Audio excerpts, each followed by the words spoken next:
फौजी भाइयों जय हिंद। क्या आप जानते हैं कि इनकम टैक्स रिफंड प्रोसेसिंग कैसे होता है? उसके रिगार्डिंग वो जो प्रोसेस को बोला कि टाइम लगता है नहीं लगता है कैसे क्या, इन सब चीजों से रिलेटेड अगर आपके क्वेश्चन है, आपका रिफंड आपने फाइल किया, आईटीआर फाइल किया, अभी तक रिफंड अगर नहीं आया, अभी भी वो सिस्टम में प्रोसेसिंग में शो कर रहा है या टाइम लग रहा है, कुछ भी ऐसी चीजें, तो आज का ये वीडियो आपके लिए ही बनाया गया है। तो शर्मा एंटरप्राइजेस की तरफ से मैं राज विश्वकर्मा फौजी पाठशाला के इसी यूट्यूब चैनल पे आपका स्वागत करता हूं। और आइए आज के सवाल पे जाते हैं कि इनकम टैक्स रिफंड प्रोसेसिंग कैसे होता है। दोस्तों आपको एक चीज बड़ा क्लियर कट समझना चाहिए कि आईटीआर फाइलिंग करते समय जो डिटेल्स आपको सबमिट करनी है उसमें मेन इंपॉर्टेंट डिटेल्स सबमिट क्या क्या करनी है और उसका ध्यान क्या रखना है। जैसे आईटीआर फाइलिंग करें तो आईटीआर फाइलिंग करते समय 20 सपोर्टिंग डॉक्यूमेंट्स आपने आईटीआर फाइल किए जो एक्चुअल डिटेल इन्फॉर्मेशन के बेस पे है। उसके बाद आपने आईटीआर को वेरीफाई किया। आईटीआर को वेरिफिकेशन से पहले आपको अपना अकाउंट वैलिडेट कर देना होना। अगर आप अकाउंट वैलिडेट नहीं करेंगे तो आपको समस्या आ सकती है, रिफंड आपका क्रेडिट नहीं हो सकता, होल्ड हो सकता, रिफंड फेल हो सकता है। तो उस केस में अकाउंट नंबर और आईएफएससी कोड और आपका मोबाइल नंबर या मेल आईडी जो भी चीजें उसमें मेंशन, उसके थ्रू आप अकाउंट वैलिडेशन पे जाके क्लिक करेंगे तो वो शो कर देगा अकाउंट वैलिडेट हो गया या नहीं हो गया। अकाउंट वैलिडेशन के बाद ही आईटीआर वेरीफाई करें, अदरवाइज तब भी रिफंड फेल हो जाता है या उसके रिगार्डिंग में प्रोसेसिंग में चैलेंजेस आते हैं। अब बेसिकली आते हैं कि आईटीआर अब आपका फाइल हो गया, राइट। अब आईटीआर फाइल के सपोज करिए कि यहां पे आपने अपना स्टेप पहला क्या है, आईटीआर आपने फाइल कर दिया,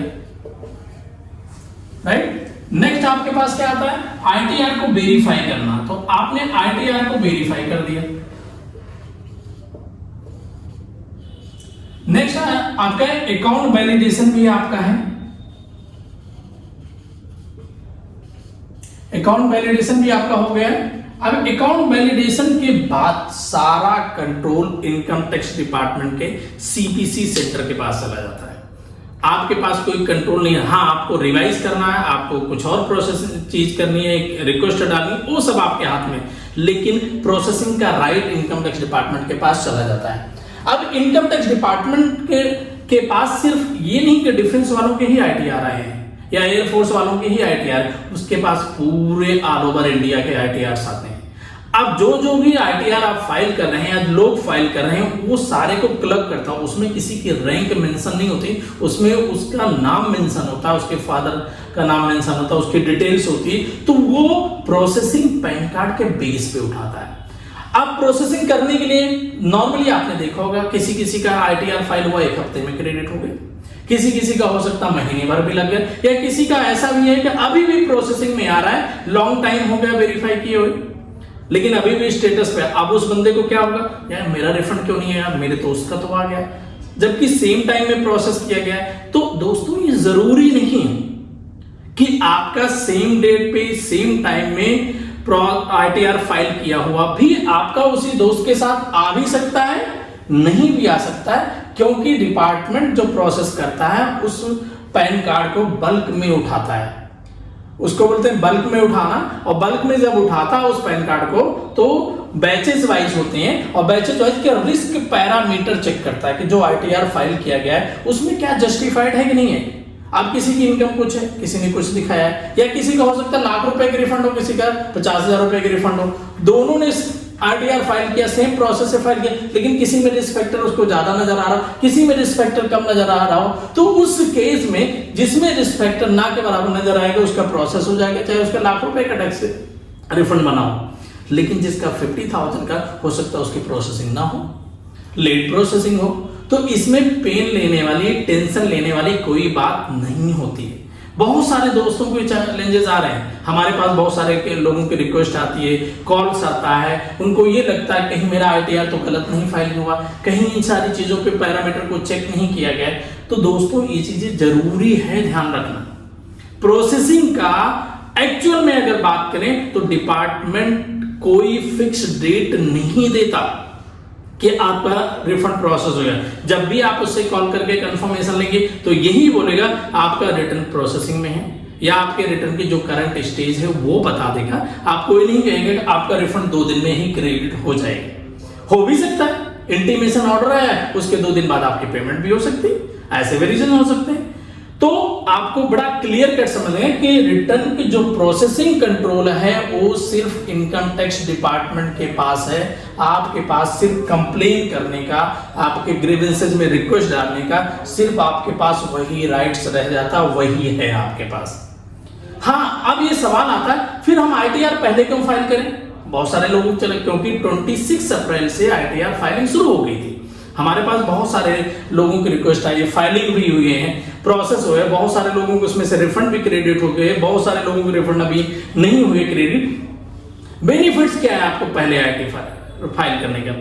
दोस्त ये चीज समझिए कि जितने दिन भी आपका पैसा इनकम टैक्स डिपार्टमेंट के पास पड़ा है, उसका अगर वो डिपार्टमेंट कहीं भी उस फंड को यूज करता है या बैंक में भी पड़ा है तो उसको एक इंटरेस्ट आता है। सेम प्रोसेस में जब आपको आईटीआर जब आप फाइल करते हो तो फाइल करते समय जब डिपार्टमेंट प्रोसेस करता है तो प्रोसेस करने के नंबर ऑफ डेज जब आपने फाइल किया, जब उसकी प्रोसेसिंग कंप्लीट हुई, फाइनल इंटीमेशन ऑर्डर है, उतने दिन का एक डिफरेंस अमाउंट का इंटरेस्ट देता है आपको।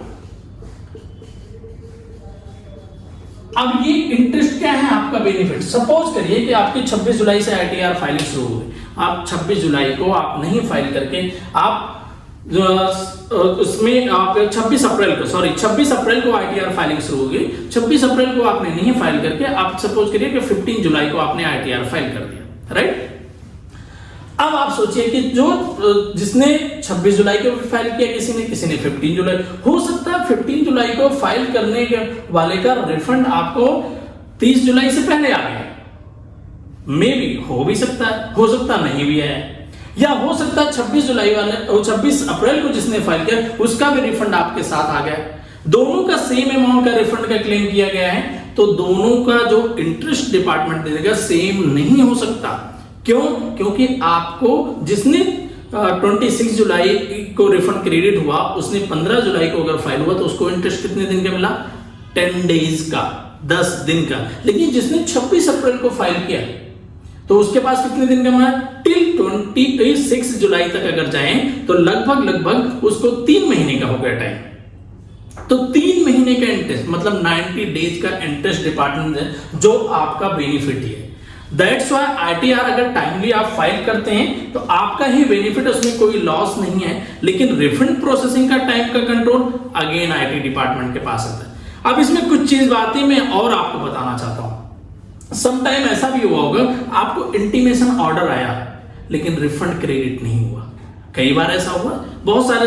तो अब इसका मतलब ये नहीं होता कि जिस दिन आपको इंटीमेशन ऑर्डर आया 143 बोलते हैं इसको, 143 का इंटीमेशन ऑर्डर आता है 1 करके।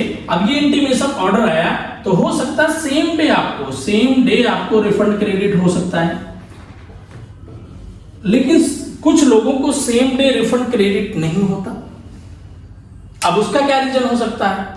अगेन क्या रीजन हो सकता है? बेसिकली जो रीजन हो सकता है अकाउंट वैलिडेशन ना हुआ हो, ये समस्या हो सकती है। अकाउंट का आईएफएससी कोड प्रॉपर उसने मेंशन ना किया होगा, रिफंड रिस्ट्रिक्टेड उसमें मेंशन किया गया होगा। कुछ ऐसे रीजंस हो सकते हैं जिसकी वजह से उस समय क्रेडिट नहीं, या इसके अलावा भी कभी कभी हो सकता है कि अकाउंट वैलिडेशन आपने बाद में किया हो, बीच में किया, आईटीआर फाइलिंग के बाद आपने इसमें अकाउंट वैलिडेशन किया, तो उस केस में भी बैंक वेरिफिकेशन के लिए एनपीसीआई की अप्रूवल होती है, national payment corporation of India, उसकी अप्रूवल लेता है अकाउंट वैलिडेशन के लिए कि आपका जो रिफंड है ये खाता आपके ही बैंक अकाउंट में जा रहा है रिफंड या किसी और में जा रहा है। क्योंकि नॉर्मली पैन कार्ड तो आपका ही है तो बैंक अकाउंट भी आपका, और दोनों की वैलिडेशन बहुत सारे लोगों को नेम मिसमैच करके भी इशू आ जाता है। तो ये भी रीजन हो सकता है इंटीमेशन ऑर्डर आने के बाद भी आपका रिफंड क्रेडिट ना हो। अगेन मैं बोलूंगा आपको पेशेंस रखिए, टेंशन मत लीजिए, इधर उधर भागने की जरूरत नहीं, इधर उधर आपको आईटीआर रिवाइज करने की जरूरत नहीं। अगर आपने सही फाइलिंग किया है या कराया है, आप पेशेंस रखिए। आपका आईटीआर डिपार्टमेंट प्रोसेसिंग में रखा हुआ है, आप ग्रीवेंसेस रेज कर सकते हैं, कंप्लेन रेज कर सकते हैं, उसके बिहाफ पे वो चेक करके रिटर्न को प्रोसेस कर देंगे। क्यों मैं कह रहा हूं? क्योंकि लगभग अगर बात करें तो 6 करोड़ 91 लाख लोगों को आरटीआर फाइल हुआ है। अब उसमें से 6 करोड़ 91 लाख लोगों में प्रोसेस भी हुए हैं। 4 करोड़ 91 लाख के आसपास ने रिटर्न को ऑलरेडी प्रोसेस किया था। अप्रोक्सीमेटली अगर देखा जाए 2 करोड़ लोगों के तो प्रोसेसिंग ही पेंडिंग है, जबकि वेरिफिकेशन कुछ लोगों ने आरटीआर फाइल किया लेकिन वेरीफाई नहीं किया, उनके अलग केसेज हैं। तो आप ये मत सोचिए कि आपकी यूनिट में आपके साथ वाले बंदे का आरटीआर आ गया, रिफंड आ गया, लेकिन आपका नहीं आया तो आपके में कोई चैलेंजेस है नहीं। ये डिपार्टमेंट प्रोसेस है, वो पूरे ऑल ओवर इंडिया के आरटीआर की प्रोसेसिंग करता है, राइट। तो मेरी तरफ से इतना ही। फिर भी अगर आपको किसी भी रिगार्डिंग किसी तरह का डाउट है तो वीडियो के नीचे दिए गए नंबर पे आप अप्रोच कर सकते हैं। मिलते हैं नेक्स्ट वीडियो में, तब तक के लिए जय हिंद।